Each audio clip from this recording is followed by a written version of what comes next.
What's up, everybody? It's Anand from UnderdogStrength.com.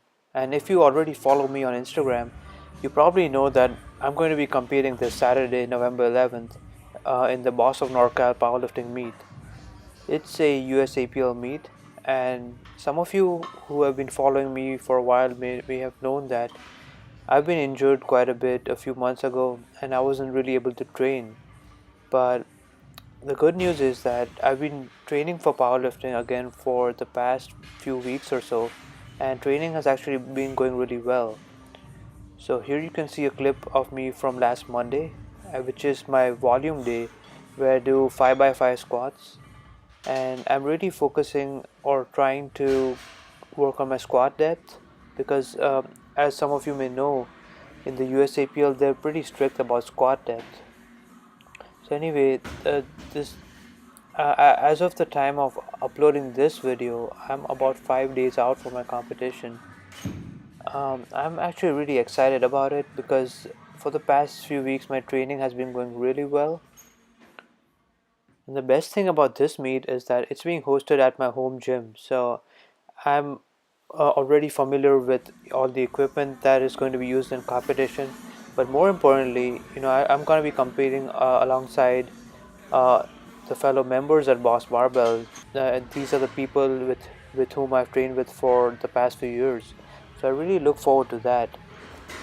Well, one major update that that I want to share with you is that for since I started training for powerlifting again a few weeks back, um, I have a new coach who actually trains at the gym. So it's been a really great experience for me so far because having someone in person is probably the best thing you can do in terms of coaching because if you have your coach with you, he can give you immediate feedback on your technique and also make adjustments on the fly to your training if needed. These are the clips from the same workout. So for my training so far, I almost went through a novice program all over again simply because I was returning to training after after some time off. So you know I was able to progress pretty quickly, and right now the program that I'm on is almost like the Texas method. Here I'm doing a set of tempo squats where I'm descending really slowly and also coming up really slowly. I'm trying to control the movement throughout, and what this does is that it teaches you the correct positioning that you need to be in. Then I followed that up with a set of touch and go bench press. That was pretty good. And then after doing my set of touch and go bench press, I did a couple sets of stiff legged deadlifts. Now, you may think that these are regular deadlifts, but these are actually stiff-legged deadlifts because I'm moving the weight using my hamstrings and my glutes to finish off the movement. Whereas in a regular deadlift, you would use more leg drive. Now, I have really long legs and also my flexibility isn't that good, so I'm going to have a little bit more of a bend in my knees, compared to a lot of people. But that's all right as long as you're using your posterior chain to move the weights. It's still considered as a stiff-legged deadlift. This is my final heavy workout before the meet from last Friday.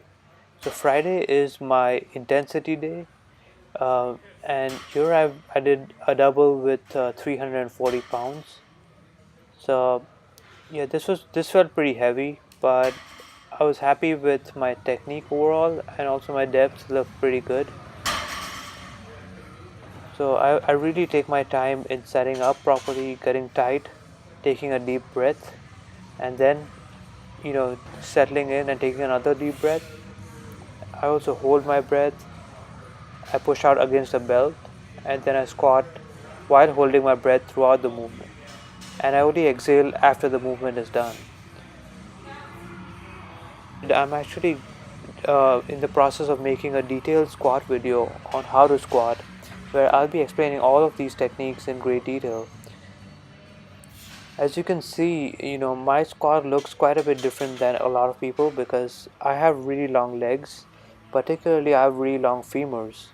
And if you're someone with really long legs and you're struggling with squats, or even if you're a taller person in general, then make sure to check out my video on how to squat with long femurs. I'll link it down in the description below, or you can just search for it in Google or YouTube. I did a back off set with 325 just to add some more volume. Here I'm doing my competition style bench press with some competition style commands. So if you listen carefully, you'll be able to listen to the competition commands.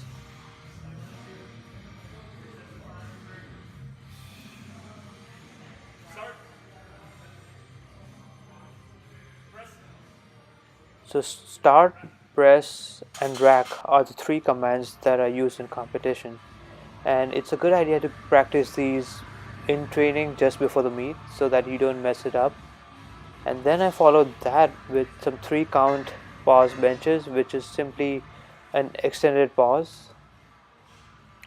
And to finish it off, I finished it off with some sumo deadlifts for the night. And I was really fatigued by the time I got to deadlifts because I had done some heavy squats and heavy benching before this. And also, I did quite a bit of volume on those. So here you can see, this weight felt really heavy, heavier than it should.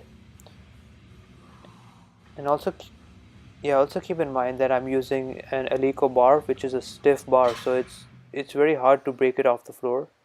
But I didn't want to give up so easily, so I still was able to get it, so I was really happy about that.